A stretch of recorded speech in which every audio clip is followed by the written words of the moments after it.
Bonjour à tous, merci de nous retrouver pour votre 13h avec vous. Aujourd'hui, nous allons flâner dans les jardins aixois grâce à une comédienne qui met tout son talent et son énergie dans un événement désormais célèbre à Aix-en-Provence. J'ai le plaisir et l'honneur de recevoir aujourd'hui Andrea Ferréol. Bonjour madame, merci d'être avec nous. Venez vous installer, je vous présente Nathalie Mascaro et Stéphanie Rivel en face de vous. Merci d'être avec nous. On va donc parler avec vous de la 6e édition des flâneries d'art contemporain dans un jardin aixois. Le titre nous fait rêver, l'envie d'y aller est là. C'est bientôt, hein, c'est le 9 et le 10 juin à Aix-en-Provence, bien sûr. D'où vous est venue cette idée et cette envie de nous faire promener dans des jardins? Oh, vous êtes Eric Collado? Oui, j'adore ce que vous faites. Venez voir, il y a Collado. J'adore le skate, vous l'apporte. C'est excellent. Et ça vous dirait de participer au 13h avec nous, de faire notre émission? C'est quoi comme émission? C'est une émission sérieuse, quand on parle de sujets de fond. C'est important aujourd'hui d'éveiller les consciences de certains sur des problématiques de notre société. Ça commence à quelle heure? 13h. C'est pas grave si j'arrive à 14. Vous allez rater le début. Je peux me faire un café là? Ouais, what else?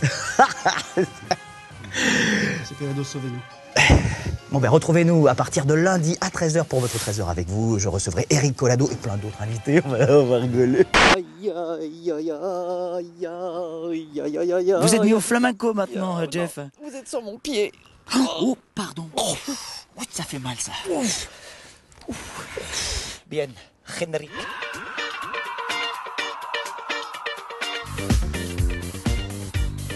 Bonjour à tous, merci de nous retrouver pour votre 13h avec vous, spécial coulisses de la Feria d'Arles.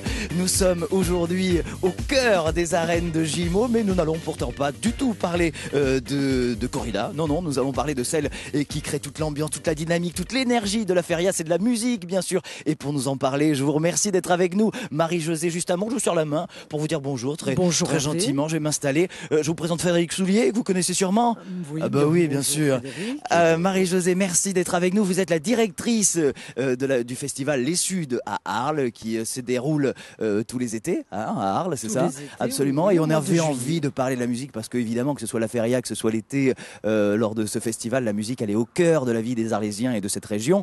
Et on va parler de musique du monde. Alors justement, est-ce qu'on peut faire un petit point justement sur l'idée de musique du monde que vous accueillez lors de ce festival? Alors, qu'est-ce que c'est que la musique du monde? C'est vrai que c'est un terme un peu flou, un peu générique. Donc si je vois quelqu'un jeter un gobelet dans un jardin qui ne lui appartient pas, il est je tout de lui suite demande... enjolé Voilà. dans les prisons d'Aix-en-Provence et il n'en ressort que 18 ans plus tard. Voilà. Ça on a compris, c'était clair. Donc tout le monde au carré, les filles tenez-vous droite.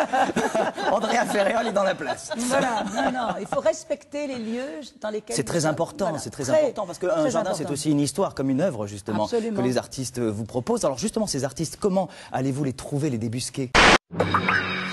Il y a un truc que je comprends pas, c'est qu'il a à peu près votre taille, hein, il a à peu près votre coupe de cheveux, il a presque les mêmes lunettes, hein, il a la même coupe de... Et alors pourquoi vous êtes pas drôle et lui il est drôle? Alors ça je comprends pas. Hein? C'est triste. C'est injuste surtout. Oui. Bien, lundi je reçois Patrick Bosso, alors rendez-vous à 13h pour votre 13h avec vous sur France 3 Provence-Alpes et France 3 Côte d'Azur. Ça c'est drôle. On va parler d'autre chose aussi, c'est que donc vous faites des films, vous faites des documentaires, vous allez interroger des personnes âgées, vous m'avez dit, dans des maisons de retraite par exemple. Donc c'est une approche du journalisme. Les enfants sont très passifs face aux images qu'on voit à la télé tous les jours. Est-ce que vous pensez que ça les rend plus pertinents, plus adroits avec les images qu'ils reçoivent en permanence? Moi, je le vois au quotidien quand les enfants, après, me demandent, sont capables de juger un plan. Il y a un décryptage qui leur permet de mieux analyser ce qu'ils reçoivent en télévision. J'ai la chance et le plaisir de recevoir le plus marseillais des humoristes français. Merci d'accueillir comme il se doit Monsieur Patrick Bosso. Bonjour Patrick. Merci. Ah, quel lancement. Bonjour. Voilà, installez-vous à côté de Nathalie Mascaro, quelle chance, hein, je sais. Oui, Stéphanie Rivel en face de vous, je vous sens perturbé. Hein, un petit peu. Ah ouais, lâchez Nathalie s'il vous plaît, elle doit travailler, vous comprenez pas. Elle est un peu occupée. Patrick, merci d'être avec nous. On va parler avec vous d'un spectacle qui s'appelle Qu'à Marseille, que vous avez joué récemment, c'était à la Friche de la Belle de Mai. C'est ça, au cabaret aléatoire. Au cabaret aléatoire, alors c'était déjà une configuration assez spéciale. Oui, j'avais envie de faire un peu comme un cabaret, quoi. Je trouve que ça manque de salles comme ça à Marseille où on peut boire un verre et en même temps voir un spectacle un petit peu dans l'ambiance de cabaret comme on voit souvent dans les films américains. Oui, puis vous aviez présenté sur Comédie une émission qui ressemblait un peu, qui avait un peu cette humeur-là. C'est ça. Il est norvégien, votre déodorant aussi, non? très chaud. Ça se sent. On va maintenant tester pour vous quelque chose de fantastique avec Nathalie Mascaro.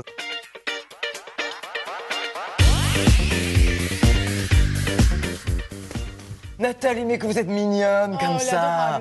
On dirait un personnage fantastique. Exactement, j'ai testé pour vous le cosplay. Alors qu'est-ce que c'est? Eh bien d'abord, c'est la contraction de costume et playing. Là, je le reconnais, c'est Aladdin. Non, Nathalie, Jasmine, ça marche pas. Bon, je suis désolé. Non, ça marche pas. Bon, tant pis. Le Tornade des X-Men en version civile et Luffy de One Piece, la série manga. Oui, c'est le personnage qui fait ça. Des gens sont inquiétés. Voilà, je vous le disais, il faut incarner son personnage. Moi, c'est une interprétation libre, on peut dire comme ça. Comment... Une création personnelle. Une création personnelle. Voilà, on n'est pas obligé de se figer sur un personnage existant. Tout à fait, c'est la force du cosplay, c'est la liberté de j'ai le droit quand même de copier les postures manga. Bien sûr. D'accord, vous pouvez tous nous rejoindre, venir participer, parce que finalement, Nadia, vous êtes en cosplayer. Un petit peu quand même, je suis en viking. Jeff aussi, Voilà. oui, c'est la grande fête des costumes. Bonjour à tous, merci de nous retrouver pour votre 13h avec vous. Notre dernier jour ici à Embrun, la Nice des Hautes-Alpes. Plus de 300 jours de soleil par an et nous avons choisi les 65 jours restants pour vous présenter notre émission ici. Ça, mais ça ne nous empêchera pas d'avoir un très beau sommaire, Hervé. Absolument, il va ensoleiller notre émission. Exactement. Justement, vous parliez de gratuité de l'entrée, ça veut dire que vous menez cet événement du bout des bras en allant chercher des financements, vous vous battez pour... C'est terrible, merci. Oui, mais ensemble, vous avez une énergie incroyable. Oui, mais alors cette année, j'ai perdu 2 mécènes. Oui, On ne les citera pas. Et la ville d'Aix. Et la ville d'Aix, qu'on ne citera pas. Non, on ne la cite pas d'ailleurs. On ne dira pas que la ville d'Aix vous a lâché. Ils ont tellement flâné. Oui. Qu'évidemment, ils se sont perdus en route. Ah, quel dommage. Pourtant, c'est un événement qui rassemble tellement de monde et qui crée. Bon, en plus, qu'il y a une originalité, une vraie originalité. Voilà, ça, on en est très friand. absolument. Bon, on va continuer à parler tout au long de notre émission Bien de sûr. ces flâneries avec vous. Mais d'abord, je vous propose quelqu'un qui, de flânerie à ânerie, il n'y a que 2 lettres qu'il va allègrement biffer du bout de son crayon noir aiguisé, tel un scalpel dans les mains d'un boucher charcutier. Voici notre médiateur du 13h, c'est Jeff Carias. Où tu voudras, quand tu voudras. Le 13h avec vous, c'était... de belles rencontres. Beaucoup. Des fous rires. Beaucoup. La complicité. Beaucoup. De l'amitié. Beaucoup. De la sincérité. Enfin, une belle aventure, quoi. Beaucoup. On coupe, elle est bonne. Elle est bonne. Bon, allez, on se casse. Dès lundi, retrouvez toute l'équipe du 13h. Alors justement, vous parlez de sons un peu différents que vous avez voulu associer à votre musique. Moi, je sais pas, j'ai pensé à des artistes un peu comme Higelin, je sais pas si ça résonne chez vous, mais sans effet de mode en tout cas. On sent que votre musique, elle a une autonomie, elle a une identité propre et que l'impact de l'effet de mode, tout ça, ça vous laisse vous garder de la distance avec tout ça. C'est important déjà dans un premier temps que les chansons me ressemblent. Merci Michel, on va continuer à parler du festival et de la BD tout au long de notre émission bien sûr, mais d'abord je voudrais vous présenter quelqu'un dont ses bulles à lui sont bien réelles et ses traits d'humour à l'encre de Chine ne se gomment malheureusement pas. Il est temps d'accueillir sur notre plateau notre Achille sans talons, notre Pif sans gadget, notre oui sans grelot, monsieur Jeff Carias. Allez, ne vous blessez pas, Jeff. Attention, la dernière fois, il était froid. Ah, ça, c'est une évocation de Batman, de super-héros. C'est un peu tout hors lui, oui. Beau, hein. Monsieur Jeff Carias. Monsieur Bernard Fresset. Michel. Monsieur Bernard Fresset. C'est un super-héros. Il peut vous super appeler comme il veut. Je ne peux pas me tromper. Non.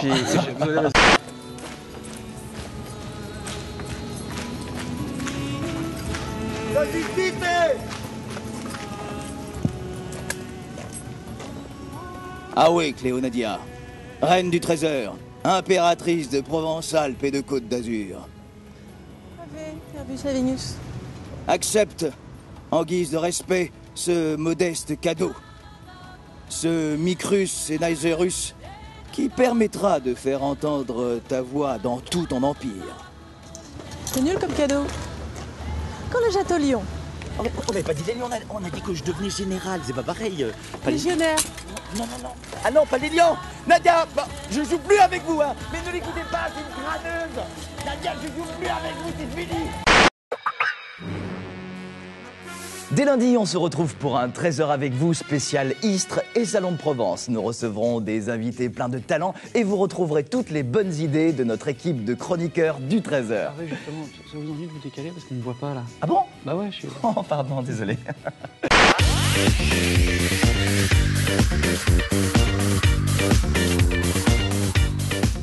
Julien Nil, bonjour, merci d'être avec nous.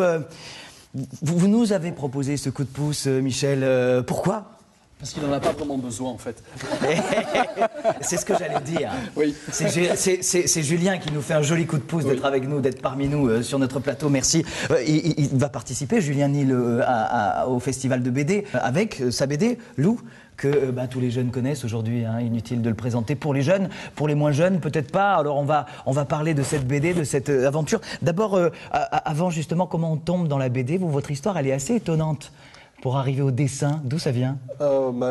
C'est des lectures d'enfance, en fait. Alors justement, vos débuts, est-ce que si je montre ça, je suis sur la bonne route? Ouais, tout à fait. Ça, c'est le magazine Cho, qui a été donc créé à l'initiative de Zep, le papa de Titeuf. Ça a été un bel élan, un bon moteur pour beaucoup d'auteurs, dont vous. Et justement, on se régale aujourd'hui de Lou. On va parler de Lou, de ce personnage. Déjà, dessiner une fille pour un garçon, moi, je trouvais ça étonnant. Et puis alors, je vous avoue très humblement que je ne connaissais pas Lou avant de vous rencontrer. Et alors, j'ai demandé à mon fils, figurez-vous, et ses yeux se sont illuminés. Il m'a dit ouais, Lou, mais ce qui est pas cool avec Lou, c'est que les gens croient que c'est un truc pour les filles, mais en fait pas du tout. C'est vraiment quelque chose d'universel. Et quand j'ai plongé dans votre BD, vraiment, je suis resté étonné de la qualité, de la profondeur, de la douleur que vous pouvez retracer à travers ce personnage qui grandit. Parlez-nous de ce personnage et de sa sensibilité, c'est incroyable. Non, mais toute l'astuce, c'est que c'est absolument pas une BD pour filles. Enfin, faire une BD pour filles, pour moi, ça serait complètement odieux. Sur des paroles de Nathalie Mascaro, Nadia Gabriargue et Frédéric Soulier, une musique de Jeff Carias, Marie Arnaudet et Hervé Lavigne. 13h avec vous. Le 13h avec vous, c'est tous les jours de la semaine. Oh, sauf le mercredi. Sauf le mercredi. Oh, non, pas le mercredi. Le 13h avec vous à retrouver tous les jours sur France 3 Provence-Alpes et France 3 Côte d'Azur. Vous allez avoir plein d'idées pour votre émission télé. Et maintenant, une page de pub. Moins 30%. Comment ça, il y a pas de publicité? Non. Il y a pas de publicité? Non. Si non. Non, il n'y a pas de publicité. Je vais voir Stéphane. Non, mais attendez, c'est quoi cette histoire? Stéphane Perrault, bonjour. Bonjour. Merci de nous recevoir ici dans votre radio alpine meilleure. Mais c'est quoi cette histoire? Il n'y a pas de publicité? Ah non, pas à la rame. Il n'y a pas de publicité, il n'y en a jamais eu et il n'y en aura jamais. Mais pourquoi? C'est une radio associative, c'est la politique de la radio de ne pas faire de publicité. Je pense qu'il y en a assez comme ça ailleurs. Ah oui, sûrement, vous avez raison. Moi, ce qui me plaît dans cette idée, c'est qu'il y a une belle interactivité avec les gens qui l'écoutent. Alors que d'habitude, une radio, on l'écoute, bon, on est un peu passif. Là, est-ce que les gens vous sollicitent, vous contactent pour venir à la radio? Bien sûr, alors il y a deux types de gens qui nous contactent. Nadia, je crois qu'on est à l'endroit idéal pour nous dire nos bonnes résolutions pour 2012. Oui, alors allez-y, commencez. Écoutez, je vais essayer d'arrêter de dire que vous êtes petit. Et vous, c'est quoi? Moi, c'est d'arrêter de fumer. Vous fumez pas? Justement. Faut pas placer la barre trop haut. Ah oui, d'accord. Bon, allez, on y va, mon petit Hervé. Allez, go. Bonjour à tous, bonjour. Merci de nous retrouver pour votre 13h avec vous. Nous sommes mercredi, ce qui veut dire que vous allez retrouver tout de suite votre jeu Mission Photo. Aujourd'hui, notre jeu va mettre à rude épreuve nos 3 candidats puisqu'ils devront photographier des sujets bien difficiles à maîtriser, les danseurs du ballet Prège-Locage dans leur désormais célèbre lieu de création, le Pavillon Noir. Ah bah ça tombe bien, j'ai fait de la danse moi. J'ai un bac plus 4 en danse. Bah regardez, j'ai de beau reste, regardez. Aïe! Il y a des équipements de secours là dans le... Non, vaut mieux pas toucher dans ces cas-là.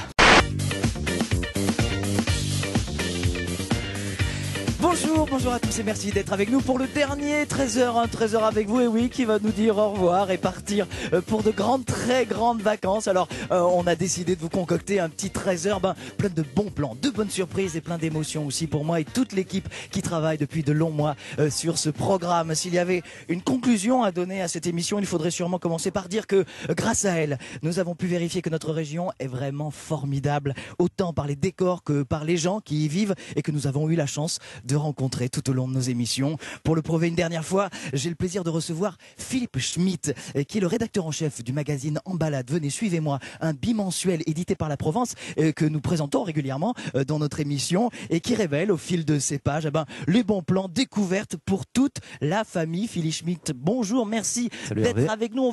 On va montrer tout de suite votre dernier bébé. Il est là en balade, 25 activités de plein air à la portée de tous. Racontez-nous l'envie de la Provence de raconter autre chose que des faits divers ou voilà, des actus, de faire rêver et voyager ses lecteurs. Oui, Hervé, c'est vrai que la Provence c'est un quotidien, mais aussi on donne rendez-vous tous les 2 mois à travers un magazine comme celui-ci. Qu'est-ce qui reste à découvrir de la Provence? On a tout vu? Non, on n'a pas tout vu. Et on n'a pas tout vu pour une bonne raison. D'abord, c'est une région qui est extrêmement diversifiée.